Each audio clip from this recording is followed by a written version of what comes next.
Bonsoir à toutes et à tous, merci d'être avec nous dans ce nouveau numéro de votre magazine Tac au Tac qui reçoit pour vous ce soir Alain Bolodjoa, qui n'est plus à présenter, avec qui nous allons passer en revue l'actualité de l'heure. Alain Bolodjoa, bonsoir, bienvenue. Bonsoir madame.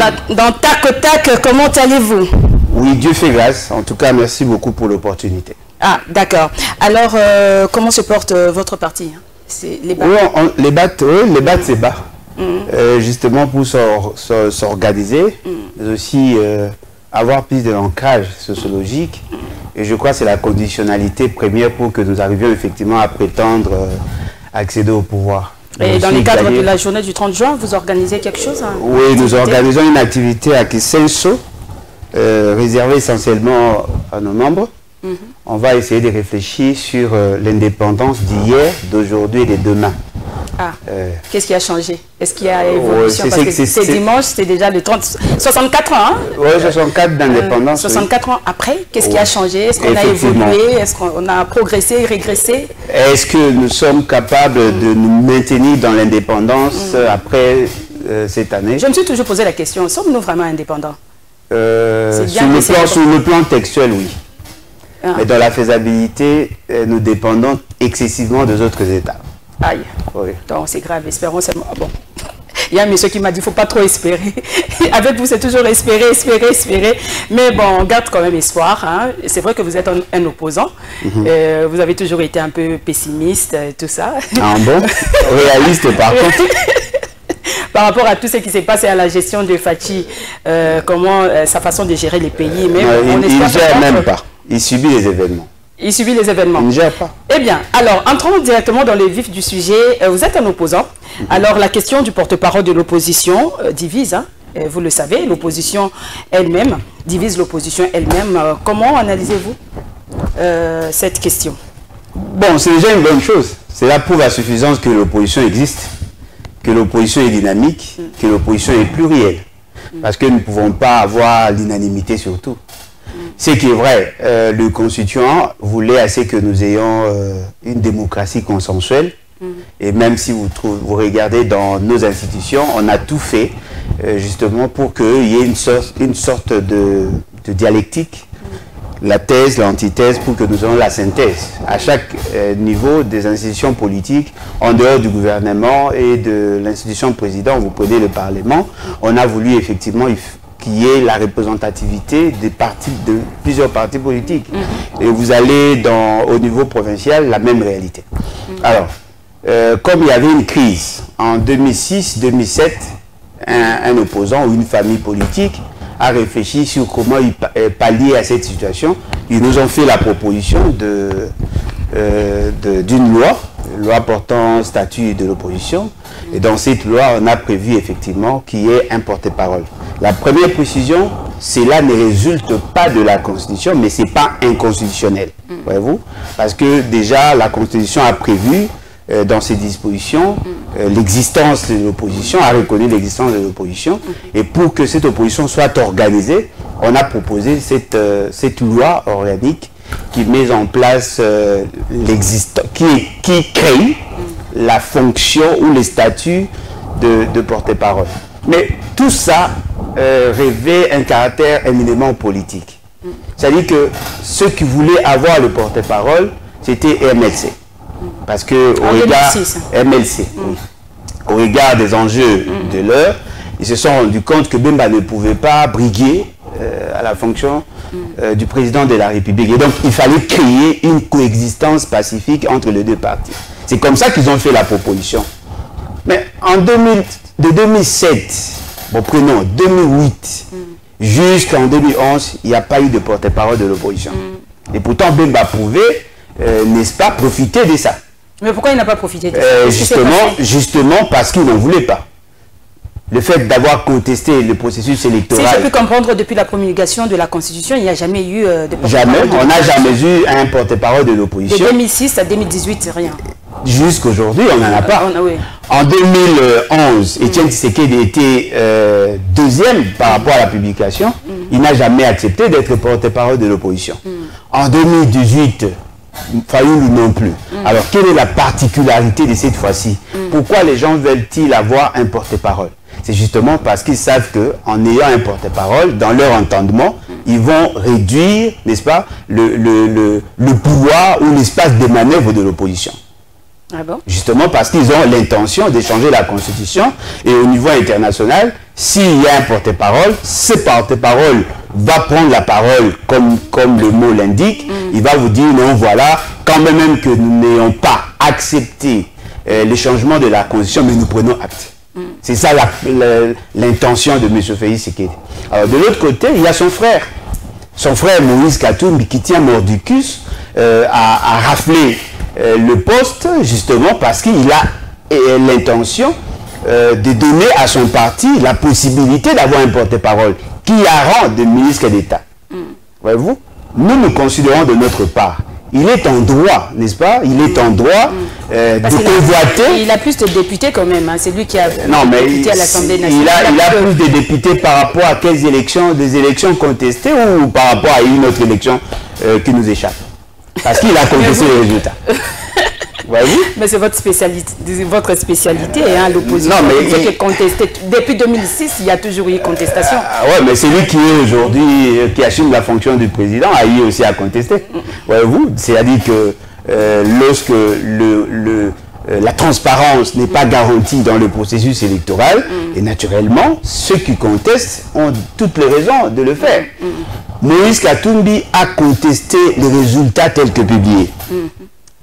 Voyez-vous, ça serait antinomique de sa part. Selon vous, c'est pas cohérent. Non, mais il y a une sorte d'incohérence dans le raisonnement. Je dirais plutôt il y a une sorte d'illusion logique. Parce qu'ils pensent que non, voilà, nous sommes la première force de l'opposition au sein des institutions. Mais Katumbi a dit qu'il va faire une opposition républicaine.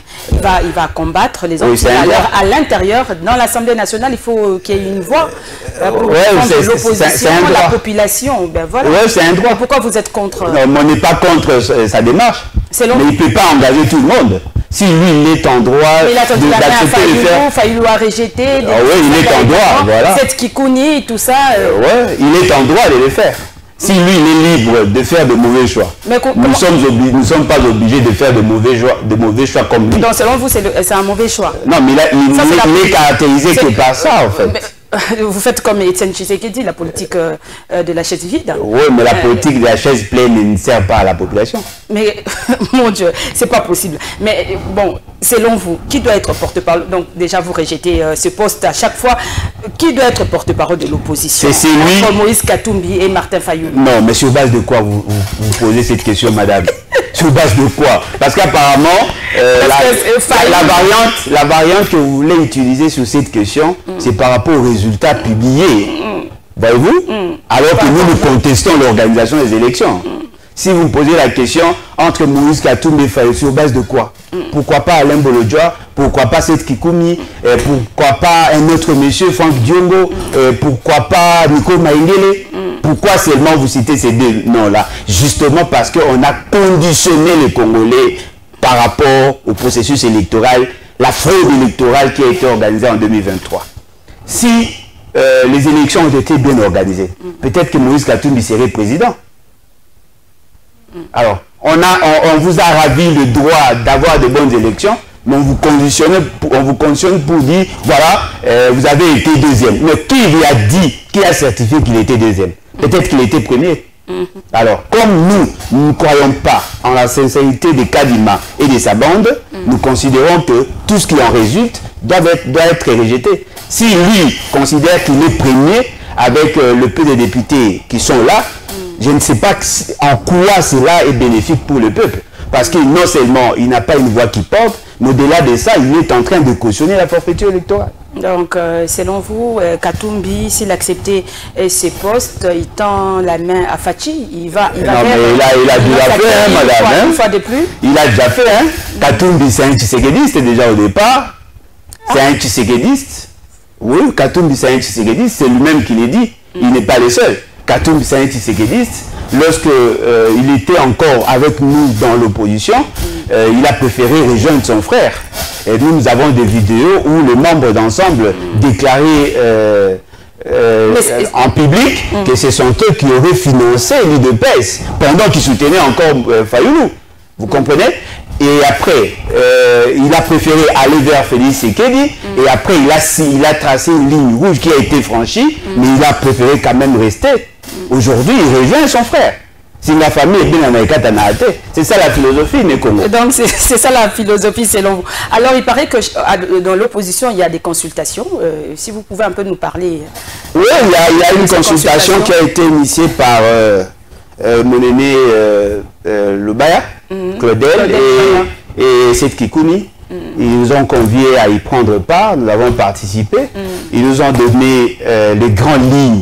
Et nous pensons que sur les 7, nous pouvons prendre 4, c'est déjà bon, bien qu'ils ne sont pas preneurs de la question du processus électoral, parce qu'on ne peut pas revendiquer les résultats, de bons résultats des élections qui ont déjà été baisés d'avance.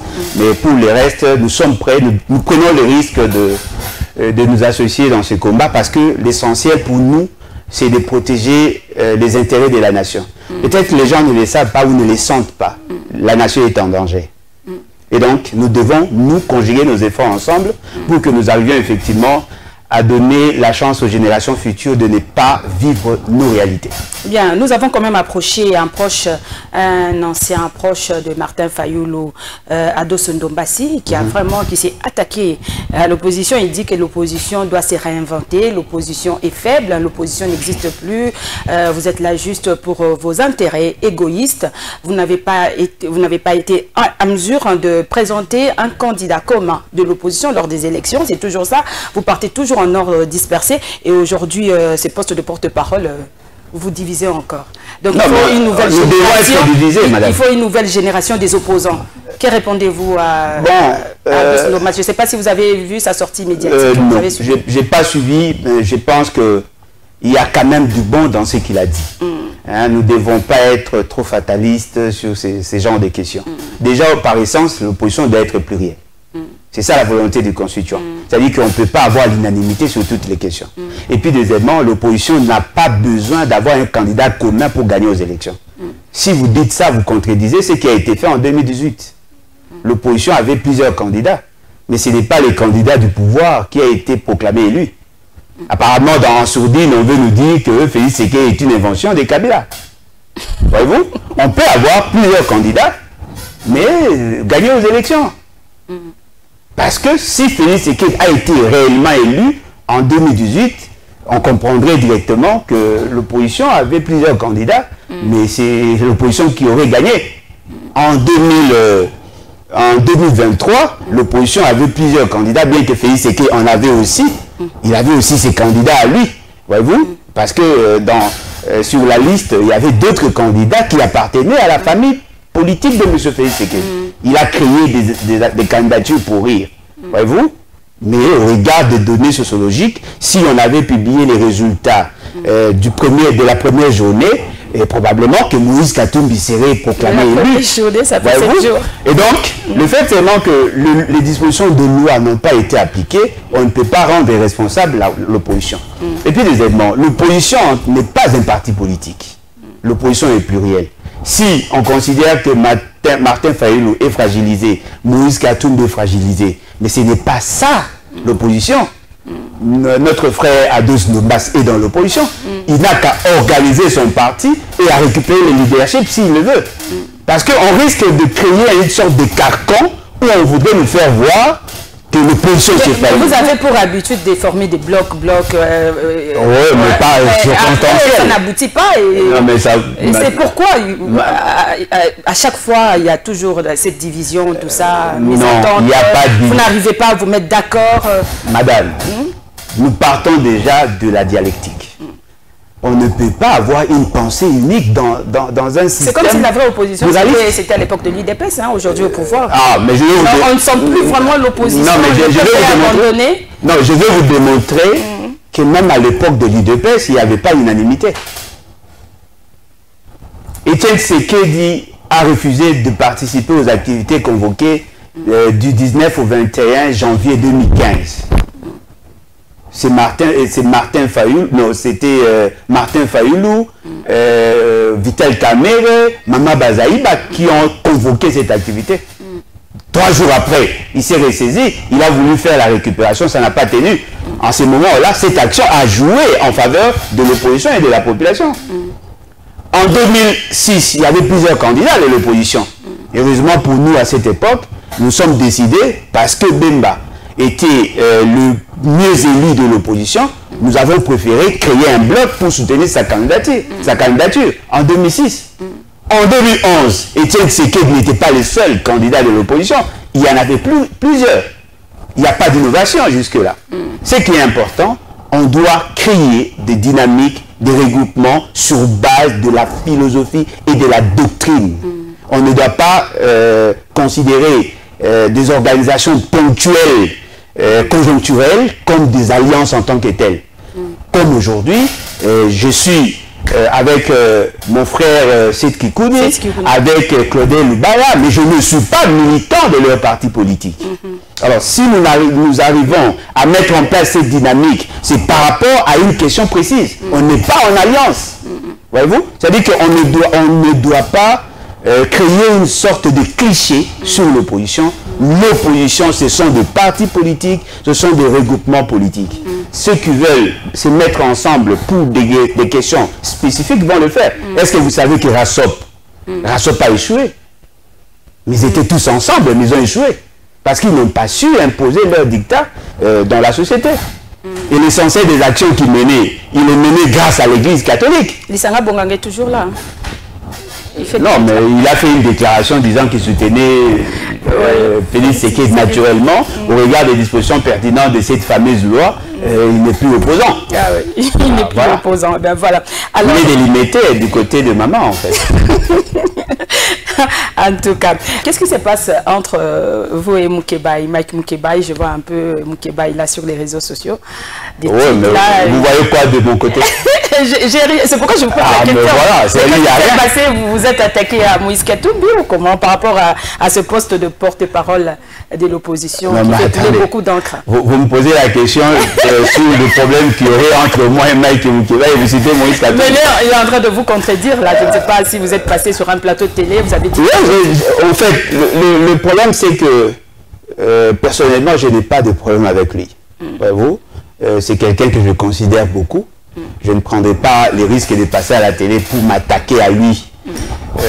C'est lui qui, par contre, qui a réagi par rapport à mes déclarations, par rapport à mes propos en rapport avec la question de porte-parole.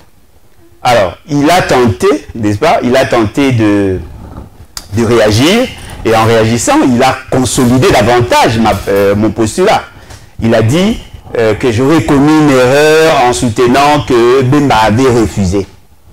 Et quand vous lisez ce qu'il a dit, il confirme qu'effectivement Bemba avait refusé. C'est ce que vous venez de dire tout à l'heure aussi. Mais il confirme que Bemba, il avait effectivement refusé. Parce que dès lors qu'il n'était pas encore condamné, parce qu'en 2017, il n'était pas condamné. Dès lors qu'il n'était pas encore condamné, il bénéficiait de la présomption d'innocence. Et donc, il ne pouvait pas être exclu du processus dans la désignation du porte-parole.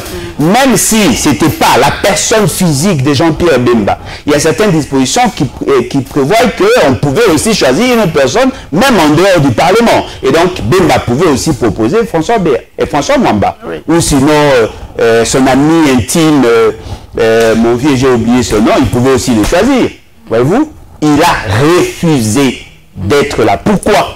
Parce qu'il considérait que le processus électoral était entaché de beaucoup d'irrégularités. Ça, c'est cohérent, c'est rationnel. Alors, Étienne Tshisekedi, quand il prêtait serment sous les arbres, il pouvait aussi se choisir un porte-parole. Il a refusé. C'est juste une question de cohérence.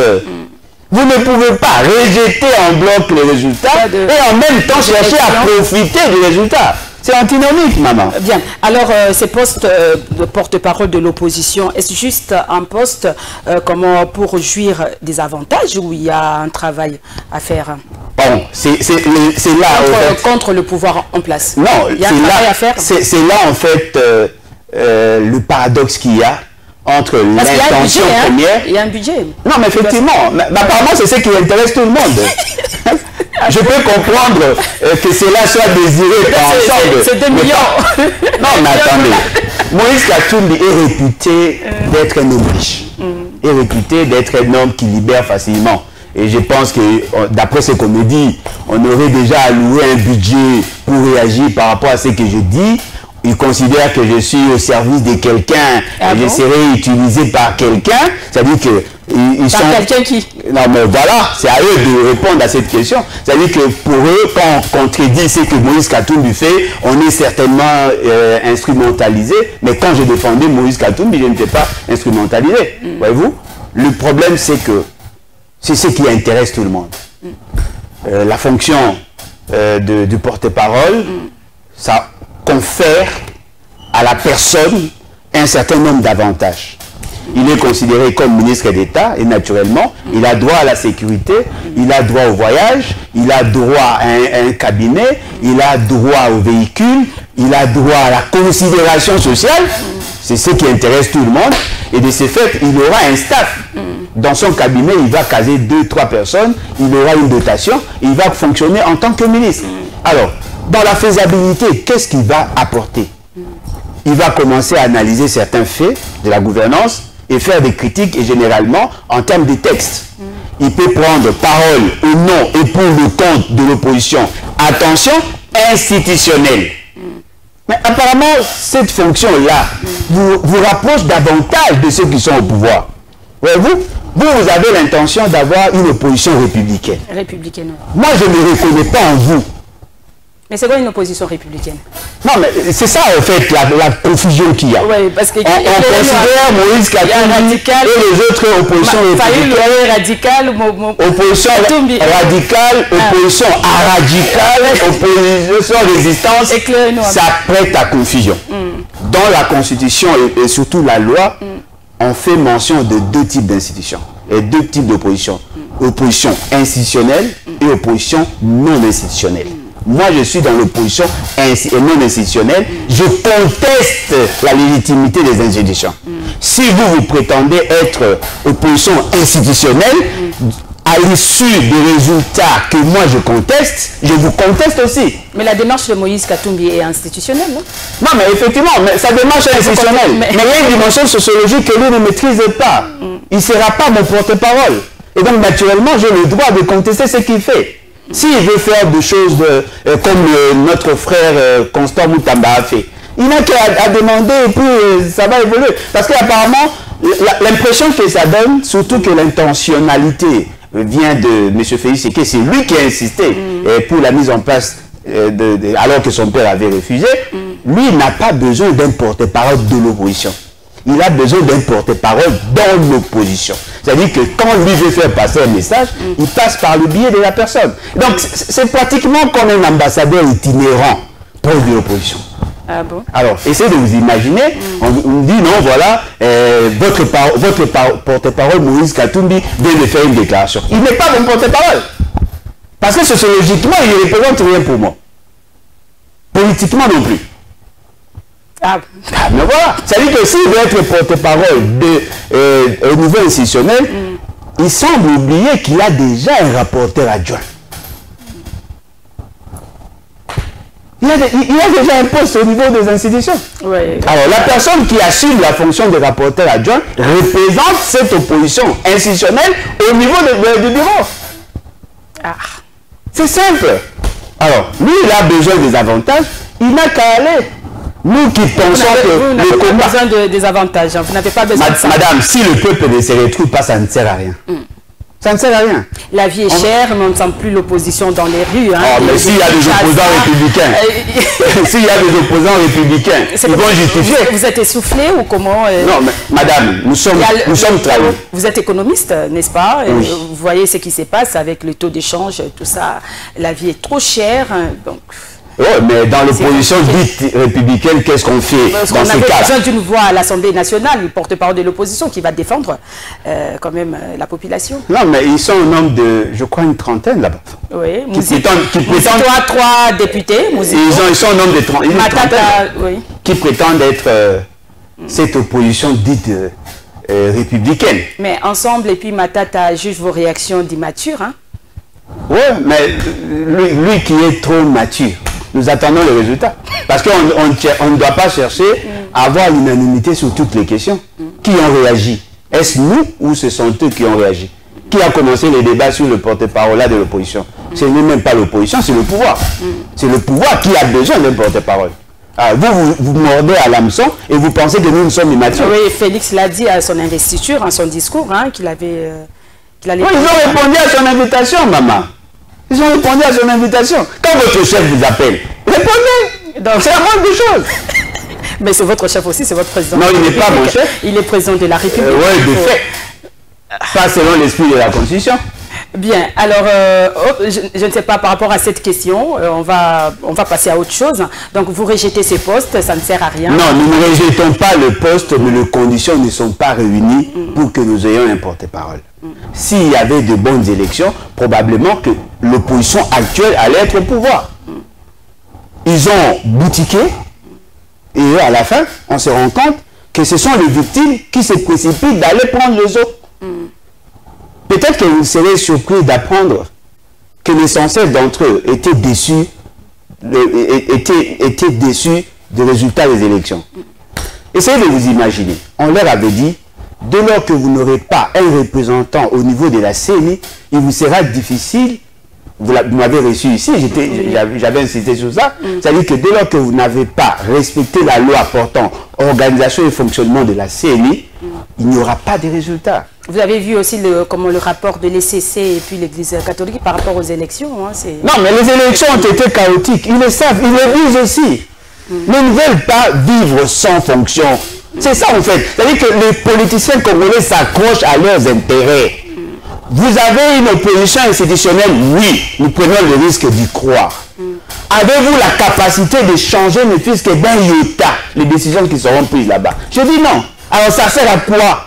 Ça sert à quoi de prétendre être opposition institutionnelle et non institutionnelle? Parce que quand vous vous opposez, c'est pour avoir un résultat escompté. Ils n'ont pas la capacité de mettre en place un groupe parlementaire. Madame, groupe parlementaire, ils n'en ont pas. Comment arriveront-ils à s'imposer dans la prise des décisions? Ils n'ont pas de pouvoir. Mando Simba est là, non? C'est lui le président du groupe parlementaire. Groupe parlementaire avec combien de députés, maman? Bien. Alors, bon, cette question, en tout cas, bon, je ne sais pas comment vous allez vous organiser. Bon, espérons seulement. Il y a aussi une polémique autour, sur le changement, la modification de la Constitution. Êtes-vous pour ou contre?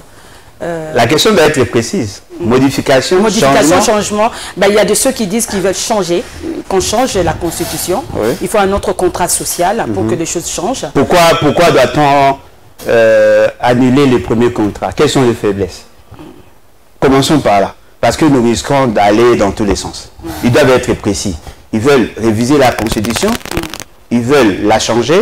S'ils veulent réviser la Constitution, le grand principe, il faut se garantir de la pertinence, mais aussi de l'opportunité. Pour changer la Constitution, il n'y a que deux possibilités. Soit vous faites un coup d'État, soit il y a une révolution populaire. Parce que ce contrat social doit être rompu par qui? Par le souverain primaire, pas par la classe politique. Vous considérez que la Constitution n'est pas adaptée. Si la Constitution n'est pas adaptée, vous devez nous dire à quel point. Parce que l'héritage de la mise en place d'un gouvernement, c'est un fait de gestion. Ce n'est pas un fait structurel en tant que tel. Il n'y a aucune disposition qui permet aux gens de prendre autant de temps pour retarder la venue du gouvernement. Oui, par exemple, ça aussi, vous avez vu, ça a pris 5 mois. Non, mais parce qu'ils sont inconscients, maman, parce qu'ils sont inconscients.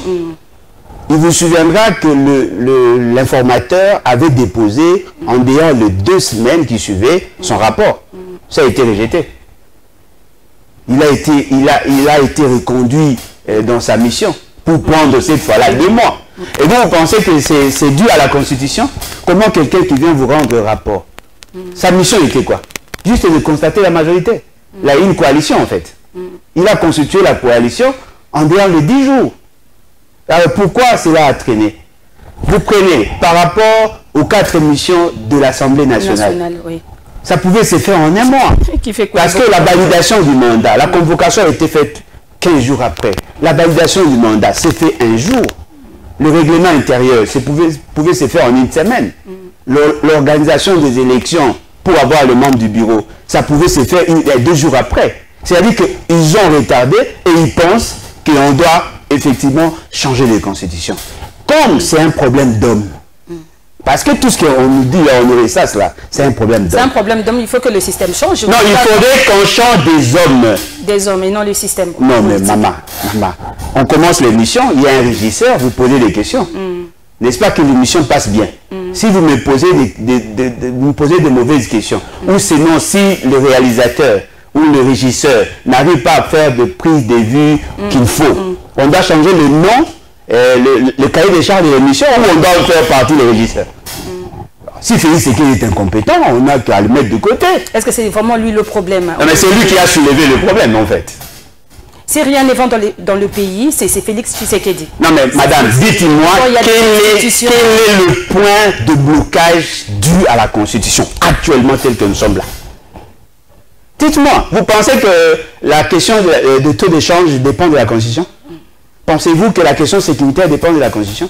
Pensez-vous que les dysfonctionnements systémiques qu'il y a, les dysfonctionnements des institutions, est dû du fait de la Constitution? Non. Tout ce que vous dites là est dû du fait qu'il y a des animateurs des institutions qui sont caractérisés par une immoralité aiguë. Et donc, on doit les extirper.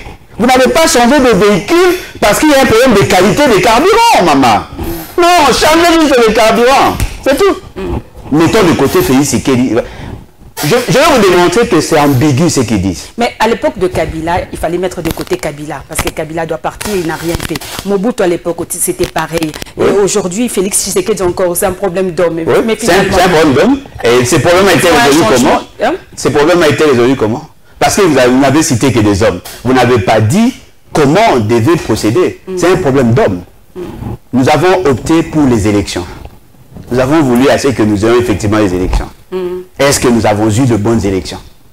C'est une invention de Kabila. En tant qu'invention de Kabila, naturellement, on est dans la continuation. Si nous organisons de bonnes élections, nous aurons effectivement la possibilité d'avoir de bonnes personnes. Et déjà d'ailleurs, si nous allons dans le respect strict de la Constitution et de la loi, c'est qu'elle ne répond pas au profil. Alors, me voilà. Commençons d'abord à respecter le profil et vous allez vous rendre compte que ça sera facile. Nous avons une constitution qui est effectivement un pacte social qui nous crée des conditions de notre développement. Mais nous avons un problème de casting. C'est-à-dire qu'on n'a pas choisi de bonnes personnes. Le plateau est bien, le régisseur a les équipements, il n'y a pas de problème d'électricité. Si l'émission ne passe pas bien, c'est votre responsabilité. Ça ne sera pas la responsabilité de la chaîne. On ne va pas changer le nom de la chaîne, changer le statut de la chaîne, parce qu'il y a une bonne émission. Mais qui choisit les dirigeants? C'est la population. Non, mais la population n'a jamais choisi. Félix Tshisekedi a été élu. Oh, maman. Il a été élu? Non, c'est la population. Non, mais maman, la population s'est plainte du fait que son droit souverain n'a jamais été respecté. Le jour où nous allons respecter la volonté de la population, ça sera déjà un bon départ. Je vous donne juste les cas. Pas un projet sans scandale. Vous voulez me dire que c'est la Constitution? C'est pas la Constitution? Dis-moi, est-ce que la Constitution dit que Kabila doit revenir? Parce que Kabila signe son retour en 2028. Ça, c'est une belle question. La Constitution actuelle a créé un doute dans les esprits. Félix Tshisekedi veut aider Kabila à postuler. Ça, c'est ce que l'on ne vous dit pas. Ah bon? S'ils veulent changer la Constitution, qui va en profiter? Parce que Kabila, d'après l'interprétation de certains de l'Union sacrée, Kabila est frappé par la Constitution. Mais si on change de Constitution, le compteur revient à zéro. Kabila aura la possibilité de briguer et de postuler. Si vous regardez le comportement de Félix Tshisekedi, apparemment, la gestion de Félix Tshisekedi est en train de battre campagne pour Kabila. Il est en train de battre campagne pour... Maladroitement, oui. Kabila Zonga Tolombi passe. Non! Kabila parti au passé. Mais c'est la population qui crie, c'est la population qui dit... Non, mais c'est fait à dessein, maman. C'est une stratégie. Kabila Zonga. C'est une stratégie. C'est une stratégie. Les Congo disent Libala Mwana Kati. Ils ont un enfant en commun. Ce pouvoir est issu de la forfaiture électorale boutiquée par M. Kabila. Et donc, Félix Tshisekedi est une invention de Kabila. Peut-être qu'il veut nous rendre l'ascenseur en changeant la Constitution. Mais l'article 72, ben, il y a des constitutionnalistes qui disent que non, Kabila a fait 2 mandats, c'est bon, il est parti, mais il pourra revenir après 4-5 ans, 10 ans après, il peut revenir comme non, mais ça, c'est notre, un citoyen. Non, ça c'est notre interprétation. Sénateur à vie. Non, ça, c'est notre interprétation. C'est notre interprétation. Ça, c'est notre interprétation. Mais les gens de l'Union sacrée ont voulu nous faire croire pour qu'il revienne, pour qu'il soit de nouveaux candidats, il doit mourir et renaître. Alors, il va renaître grâce au changement de la Constitution, parce que cette réalité-là les lie par rapport à la Constitution actuelle. Mais si on change de Constitution, naturellement, le compteur revient à 0. Voilà, c'est-à-dire qu'ils sont au service des Kabila parce qu'ils sont dans le deal. Alors, ce que vous appelez communicants ou les appendices, le parti dérivé du PPRD et consorts, dans leur raisonnement... Kabila n'a pas assisté, le PPRD n'a pas assisté aux élections, le PPRD est resté constant à sa position. Non, le PPRD n'est pas constant. Le PPRD a subi les élections de M. Kabila. C'est M. Kabila qui a décidé ça. Rien ne vous dit qu'au-delà des intérêts du FCC ou du PPRD, il n'y a pas des intérêts des Kabila. Il s'est créé un d'accord, ils sont allés rejoindre... Non, mais justement parce qu'ils ne savaient pas si le cordon ombilical a été coupé entre Kabila et son dauphin, et son deuxième dauphin. C'est-à-dire que dans la configuration actuelle, vous vous rendez compte, vous allez vous rendre certainement compte que Kabila a un directeur de campagne, fort malheureusement c'est Félix Tshisekedi. Wow. Alors, on va passer à autre chose. Vital Kamerhe est encore au centre d'une polémique. Vous venez de dire la 4 missions à propos d'une mission à l'étranger. On l'accuse d'avoir fait saigner les finances publiques. Comment le jugez-vous? Rapidement. Bon, si les gens veulent être sincères, il n'est que dans la continuation du principe. Est-il le premier à faire sortir 20 personnes pour aller en mission? Moi, j'ai vu M. Félix Tshisekedi aller pratiquement avec tout un village. J'ai vu M. Félix Tshisekedi s'est déplacé pratiquement avec tout un village. L'Expo Dubaï, ils étaient un nombre de combien? Plus de 300. Ça, c'est une pratique. Ça dit qu'il profite grâce au voyage. Le premier vice-président de l'Assemblée nationale, il a dit qu'il n'y a pas eu abus des finances. Non, mais voilà pourquoi je vous dis, c'est leur pratique à eux. C'est 4 missions différentes avec des personnes différentes.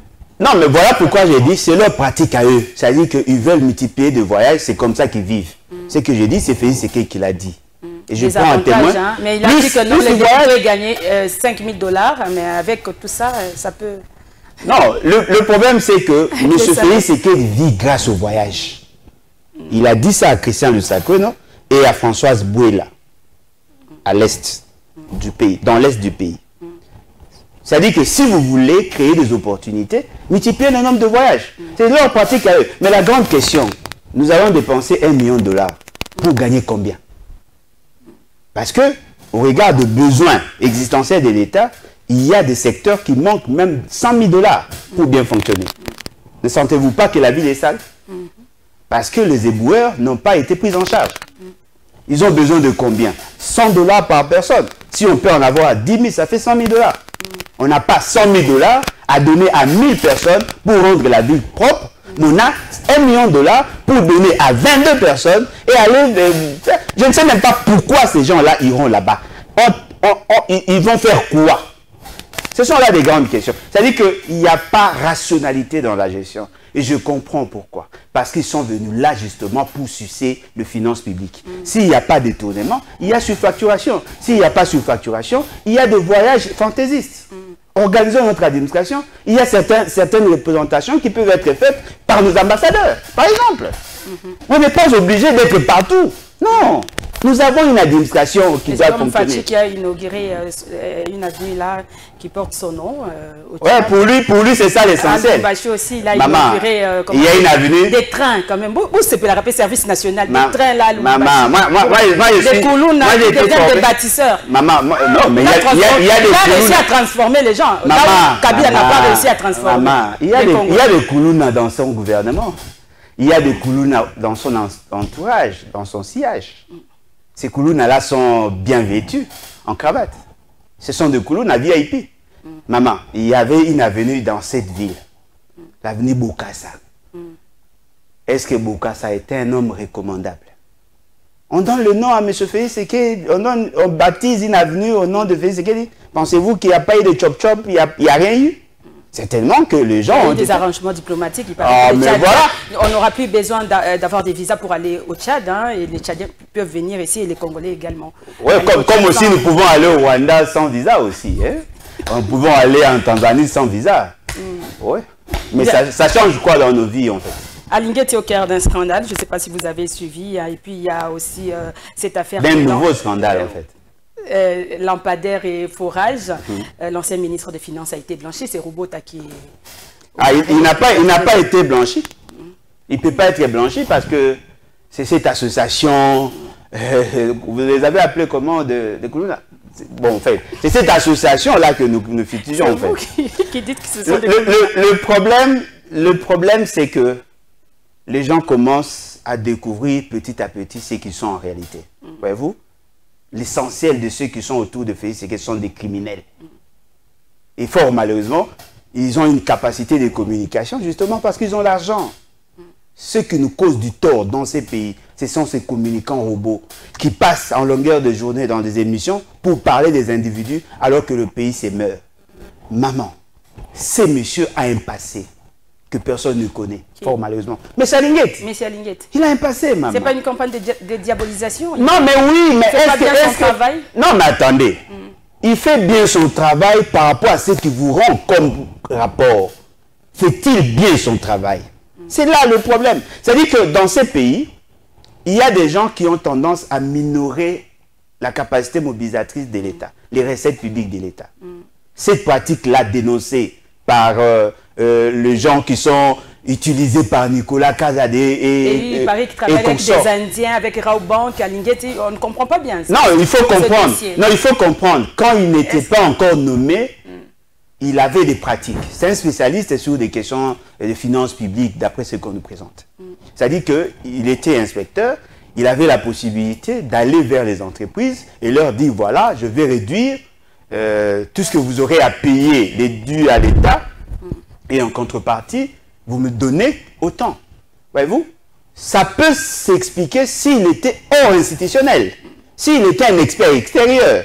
Il travaillait pour le compte de l'État. Et c'était ça, sa mission. Aujourd'hui, on met à la place publique ces informations. Et d'ailleurs, ça ne date pas d'aujourd'hui. Madame, moi, j'ai démontré, j'ai fait des vidéos, j'ai démontré à la face du monde.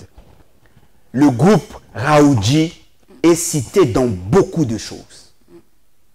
Socimex, tout ça, Marsavco, toutes ces entreprises-là, c'est ce qu'ils font. Elles ont double comptabilité. Et cela profite à ces entreprises. Ils font de mauvaises déclarations. Voyez-vous, des mauvaises déclarations d'impôts. Ce sont des pratiques connues. Mais cette fois-là, on cite M. Alinguet. Attention, on ne l'a pas cité en tant qu'IGF. On l'a cité en tant qu'un ancien inspecteur.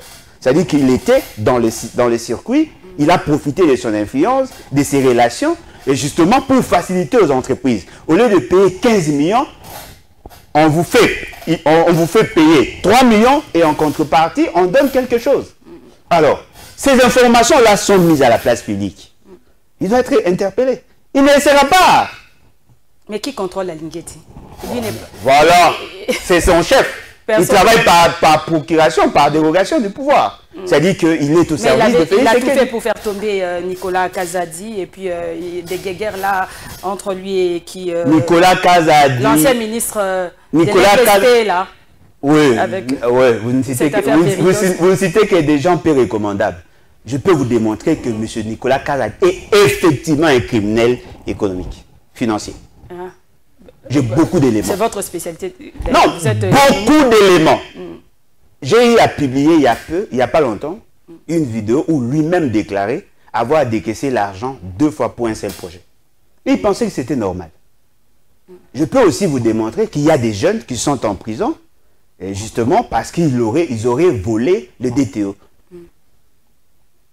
Et ce qui est grave, lorsqu'on vient solliciter le paiement de dette intérieure, il y a une chaîne parallèle qui est créée. Et c'est comme ça que les gens s'enrichissent. Il y a une sous-facturation dans beaucoup de dossiers. Le dossier des centres financiers, j'étais le premier à avoir lancé l'alerte. Le dossier de jeu de la francophonie, j'étais le premier.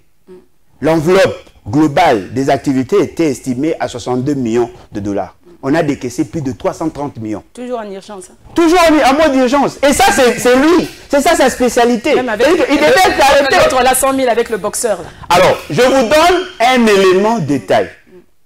Quand il était encore au cabinet de Félix Tshisekedi, il a porté un dossier, Dig All, où il y a eu un faux procès. L'État congolais a été condamné pour payer 619 millions de dollars. C'est lui qui avait porté le dossier. Cet argent a été payé en partie, plus de 300 millions de dollars. Cette entreprise, Dig All, a utilisé cet argent pour racheter les blocs pétroliers dans notre pays. Alors, si je vous dis que ce sont des criminels, ce sont effectivement des criminels. Mais attention, ils travaillaient sous l'impulsion de quelqu'un. De qui? C'est cette personne-là que l'on ne veut pas citer. Que ce soit Alingeti, que ce soit Nicolas Kazadi, que ce soit tous ces gens-là. À faire 100 jours-là, Kamer aussi a dit que c'était sous l'instruction, Lui aussi était là. Kamer aussi était là. Non, lui aussi, Nicolas Kazadi, il était la deuxième personnalité après Kamer. Il était là. Il était là, maman. Ils ont tous péché, ils sont prouvés de la corruption. Jusqu'aujourd'hui, sans suite, espérons que le nouveau ministre de la Justice, qui sort déjà ses griffes, je ne sais pas comment vous trouvez ses actions, les actions de... Il est dans le show. Il est opposant aussi. Non, il n'est pas opposant, maman. Constant Moutamba. Maman, on ne peut pas être opposant. Il était à Makala, dans des parquets, il est en train de voir quand même, il est sur terrain. Oui, il était à Makala. Il n'y a pas que Makala comme prison. Il peut aussi faire un tour en Dolo, en province. Moi, je pense que c'est ce qu'il devait faire avant de prendre certaines décisions. Il devait d'abord palper les réalités, se faire une idée, et puis mettre en place un plan opérationnel et stratégique. Aucune église ne peut fonctionner et sans être dotée de la personnalité juridique. Ouais, il donne un mois. Il doit se rassurer que son parti aussi a tous les documents avant de s'élancer dans cette aventure. Nous avons moins plus de 900 partis politiques. Hein. Non, je parle de son parti. De son parti politique. J'espère seulement qu'ils ont tous les documents. Parce qu'il ne va pas commencer que par l'église. Apparemment, il a un problème avec les églises. Comment ça? Qui commence d'abord par le parti. Et non pas seulement les églises, les associations et puis des bars aussi, tout ça. Oui, essayons maintenant de réfléchir en financier. Si je demande à tout le monde de régulariser la situation, ils viendront vers moi. Et si chacun pouvait me payer 1000 $, 1000 $, 1000 $. C'est une affaire d'argent. Non, mais je réfléchis en financier, maman. Je réfléchis. Maman, moi, on m'a escroqué par l'État. On nous a dit, au lieu de payer 100 $ pour avoir les diplômes, on va vous aider, payer 10 $, 10 $. Nous sommes venus nombreux payer. Paf, la personne a pris notre argent, il a organisé les élections. Aujourd'hui, nous n'avons pas de diplômes. Il est parti avec notre argent. Moïse Nzangi nous a fait payer des 10 $ pour avoir les diplômes. Ils sont où, les diplômes? Il n'y en a pas. On a fait payer aux enfants l'argent pour la participation aux examens d'État avant les élections. Ils ont eu à repayer encore d'autres frais. Maman, ces pays, avec ces gens, ça ne marchera jamais. Ça ne marchera jamais, selon vous. Et tout ce que fait Moutamba, c'est du show. C'est du show. Populisme, oui. Il est dans le populisme. Dans le populisme. Il cherche les deux. National. C'est bon pour le TikTok. C'est bien pour le TikTok, selon vous. Eh bien, rapidement, Daniel Bumba a publié son gouvernement provincial avec une policière au ministère de l'Intérieur. Comment avez-vous trouvé Trouvé quoi? La nomination de la dame? La nomination de la dame. La grande question que l'on doit se poser, quelle est la nature de l'acte qui avait confié à cette dame la mission? Parce qu'elle est effectivement policière, elle est colonel, mais elle avait aussi une autre mission. C'est elle qui s'occupait pratiquement de certains dossiers liés au viol et tout ça. Oui, oui. L'acte qui l'a nommé là, si c'était un arrêté ministériel, naturellement, nous venons d'assister là à une annulation d'un arrêté ministériel par un arrêté du gouverneur. Si c'était une ordonnance, ça devient encore grave. Parce que dans l'acte de nomination, qu'est-ce que l'on dit à la fin? Sont abrogées toutes les dispositions antérieures contraires au présent arrêté. C'est-à-dire qu'un arrêté vient d'annuler soit un décret, soit une ordonnance. C'est ça Félix Tshisekedi. C'est ça sa gouvernance. Où le gouverneur peut annuler l'acte du gouvernement central. Donc, la dame devait d'abord démissionner ou non, mais on a abrogé les dispositions antérieures. Je ne veux pas entrer dans les détails. On peut nommer une policière, oui, c'est possible. Parce que ça ne sera pas la première fois. Il y a eu un militaire qui a dirigé la ville de Kinshasa. Il a été nommé, on n'était pas en état d'urgence. Mais la grande question maintenant, elle assumait de fonction. Moi, je la connais. Pas de vue, mais je la connais parce qu'elle était active. Sincèrement, sur le plan qualité, elle n'a rien à reprocher. Elle était engagée sur les questions... Engagée. Oui. Sur les questions de droits de femmes. De droits de femmes. En tout cas, sur ce point, la qualité de la personne, il n'y a pas de problème. Mais elle a été nommée par une décision. Cette décision-là doit être annulée par la décision d'un gouverneur. Alors, dans la hiérarchie des actes administratifs, je ne sais pas si l'acte et la nommant pouvait être annulé par l'acte inférieur d'un gouverneur. Si c'est le cas, constatons seulement qu'il y a une flagrance. Et c'est tout. Bien. Alors, tous ceux qui ont été nommés, là, le gouverneur ne peut faire du bon travail? Non. Il a, non, il n'a pas assez de pouvoir. qui est comme ministre provincial de transport. Il y a Jésus Noël Chégué qui est emploi, hein, plan, je crois. Oui, plan. Et puis, il y a l'ancien, c'est lui qui était candidat gouverneur aussi.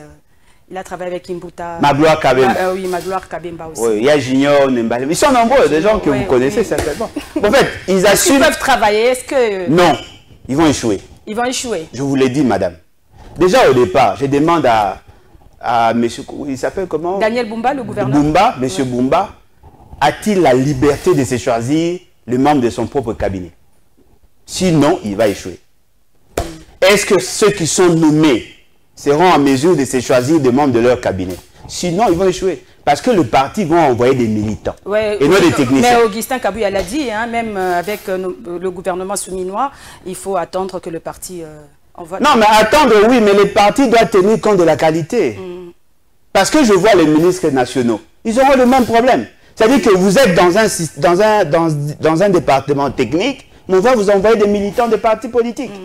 Essayez de vous imaginer, vous êtes au ministère des Finances. Mais c'est comme ça que ça se passe, non? Non, mais c'est ça la raison, maman. Le poste là est politique. Hein. Maman, c'est ce qu'on vous dit. Ne pas conseiller qui le veut. C'est ce qu'on vous dit. Vous ne pouvez pas être conseiller d'un ministre des Finances sans avoir la technicité nécessaire. Vous allez traiter des dossiers qui n'ont rien à voir avec le militantisme. Vous n'allez pas prendre un mobilisateur et faire de lui conseiller du ministre en charge des Finances. Voilà pourquoi vous trouvez dans certains actes de violation intentionnelle de la loi et de la Constitution. Il faudrait que les personnes nommées aient la possibilité de se choisir de bonnes personnes. Ils n'ont pas ce pouvoir-là. Et puis deuxièmement, ils ne sont pas là pour servir la nation, ils sont là pour servir les partis politiques. C'est-à-dire que quand vous êtes là, il faut voler pour faire la rétrocession au parti, financer les activités du parti. Le gouvernement passé, le gouvernement provincial, il y a quelqu'un qui a occasionné le vol de 500 millions dans son bureau. 500 millions de dollars. Pardon, 500 000. 500 000. 500 000 dollars. IGF d'ailleurs est allé là-bas. Ah, quel IGF, on n'a jamais eu le rapport. Hein, mais justement, parce qu'il est dans le réseau, en fait. Il y a un lien entre Alinguetti et l'ancien gouverneur. Ngobila. Mais voilà. C'est-à-dire que quand il s'agit de ces gens à lui, il le protège. Il y a des scandales chaque jour. C'est-à-dire que nous avons un problème de casting, nous avons un problème de l'application des textes. Vous parlez de Bob Amiso. Il parlait beaucoup, hein? Oui. Il était souvent sur terrain. Il parlait beaucoup avec son association. On le voyait, Kinshasa. Aujourd'hui, il a la responsabilité d'organiser le système de transport. Son plus grand problème. Les décisions qui seront prises seront contredites par le parti au pouvoir, c'est-à-dire l'UDPS. C'est-à-dire s'il veut réguler la route, il doit faire exception aux gens qui ont la responsabilité dans l'État et des gens qui appartiennent à la famille Tshisekedi. C'est-à-dire que si vous prenez troisième bande, on va regarder, lui, il est qui? Non, le cousin du neveu, de l'oncle, des nièces de Félix Tshisekedi. Ah, lui, il peut passer. Il doit mettre de l'ordre. C'est un secteur qui est désorganisé. Alors, il va gérer le WEWA. Il va gérer tout ce qui est comme taxe et ainsi de suite. Mais il aura plus de problèmes au sein de sa famille. Aura-t-il la latitude de prendre de bonnes décisions en faveur et ces décisions soient appliquées? Je ne pense pas. C'est-à-dire qu'il est là. C'est un défi pour lui. Et d'ailleurs, je serai très regardant vis-à-vis de lui parce qu'il prétendait connaître Kinshasa. Ah bon? Alors, le gouvernement souminois dans ses débuts, ça vous rassure? Non. C'est déjà un mauvais départ. La dame ne méritait pas être là. Elle ne méritait pas être là. Sa place devait être la prison. Mais fort malheureusement, personne ne veut qu'on en parle. Son premier voyage dans l'Est du pays. Non, sa première gestion, c'est d'abord le programme de 145 territoires. 145 territoires. Oui, qu'elle nous dise d'abord qu'est-ce qui a été fait à Maïndombe. Et puis on va en discuter. 145 territoires. Voilà. Il y a les coordonnateurs de ce projet qui vous suivent. Mais à Maïndombe et puis à Boulungu, là-bas, en tout cas, il n'y a pas d'électricité, il n'y a pas de route, il n'y a rien du tout. Donc c'est trop compliqué. Hein, avec non, c'est pas compliqué. Il y a trop de détourneurs, trop de voleurs. Mais comment avez-vous trouvé quand même ceux qui ont été nommés dans le gouvernement? Non, mais il y a des gens de même tête, il y a des anciennes figures, ouais. Mais il y a aussi de nouvelles figures. D'ailleurs, il y a des nouvelles figures qui a démissionné. Qui viennent d'où? Qui viennent des organisations qui auraient soutenu Etienne Tshisekedi, Félix Tshisekedi, ils sont là. Ils sont là pourquoi? Jean-Pierre Bemba a été permuté au transport. Non, mais permuté pour ne rien faire en fait. Parce qu'il a échoué à la défense. Et fort malheureusement, il a été remplacé par un infirmier. Un infirmier? Ah mais oui, c'est un infirmier. C'est un commerçant en fait. On remplace le fils d'un commerçant par un commerçant. Et le tour est joué. C'est quand même décevant. Pourquoi n'avoir pas pris le soin de donner à la République un ministre en charge de la défense qui s'y connaît? Parce que nous sommes dans une situation de guerre. N'est pas ministre de la défense qui le veut. Vous avez quand même suivi la déclaration de Kagame hein, sur France 24 qui dit que le Rwandais était prêt à attaquer. Est-ce que nous sommes prêts? Avec un infirmier à la tête de la défense. Sommes-nous prêts? Il va parler de quoi? De nombre de piqûres qu'on doit administrer? Sommes-nous prêts à faire la guerre au Rwanda? Le moins d'escarmouche, il est où? Il est où? Ça sert à rien. Alors, nous arrivons à la fin de l'émission. Alain Bolodjoa, je ne sais pas si vous avez un mot de la fin. 30 juin, c'est déjà les dimanches, hein, 64 ans de l'indépendance. Comment entrevoyez-vous l'avenir de la RDC? Est-ce que l'avenir est sombre ou radieux? Excessivement sombre avec Félix Tshisekedi. C'est une situation dramatique qu'on doit y remédier. Ce n'est pas une fatalité. C'est possible de réinventer l'avenir. Parce que avec M. Félix Tshisekedi, il n'y aura rien de bon. On va vous séduire par de petites réalisations, parce qu'ils ont déjà une vision minimaliste. Mais alors qu'en réalité, nous devons hisser notre jeunesse au niveau international pour répondre à l'exigence de l'environnement concurrentiel. La jeunesse congolaise est en train de perdre l'espoir. Parce que justement, il y a des jouisseurs, des gens que nous voient que leurs intérêts. La redistribution équitable des ressources, cela ne se fait pas. Il y a un problème de mégestion, de détournement. Allez voir toutes les fameuses réalisations, il n'y a que des scandales. Même ceux qu'eux n'ont rien fait pour avoir, ils veulent brandir ça comme des acquis. Ce qui est vrai, ces gens-là ne nous servent à rien. C'est que nous pouvons demander à notre jeunesse de chercher à s'affranchir de cette bande et de donner aux gens sérieux la responsabilité de gouverner pour que nous ayons effectivement un avenir radieux. Mais qui doit gouverner ces pays? On ne sait plus hein, à qui faire Maman, confiance. si vous avez accepté des gens qui ont de faux diplômes, Alain Bolo, cherchez aussi à avoir des gens sérieux. peut faire mieux parce que là, si vous êtes dans l'opposition, maman, quand vous serez là-bas au pouvoir, maman, moi j'ai été mangeoire, Alain Bolo, on va plus vous reconnaître. Non, mais attendez, si moi je prends l'argent et que tout le monde a la possibilité d'en prendre, c'est une bonne chose. Mais si je prends seul, comment des gens qui vivaient grâce au salaire de leurs femmes pouvaient devenir... C'est la répartition qui pose problème. Non, mais bien évidemment, on ne refuse pas. Seul, il faut bien répartir quand même tout le monde. Bien évidemment, que le policier se retrouve, le militaire, les enseignants. Si tout le monde se retrouve, personne ne sera frustré. Nous sommes tous frustrés. Tous, sans exception. Merci beaucoup Alain Bolodjoa. En tout cas, merci de répondre à notre invitation. Madame, Messieurs, cette émission est terminée. Merci à l'équipe technique. Merci à vous de nous avoir suivis. Au revoir et à la prochaine. Bonne fête de l'indépendance.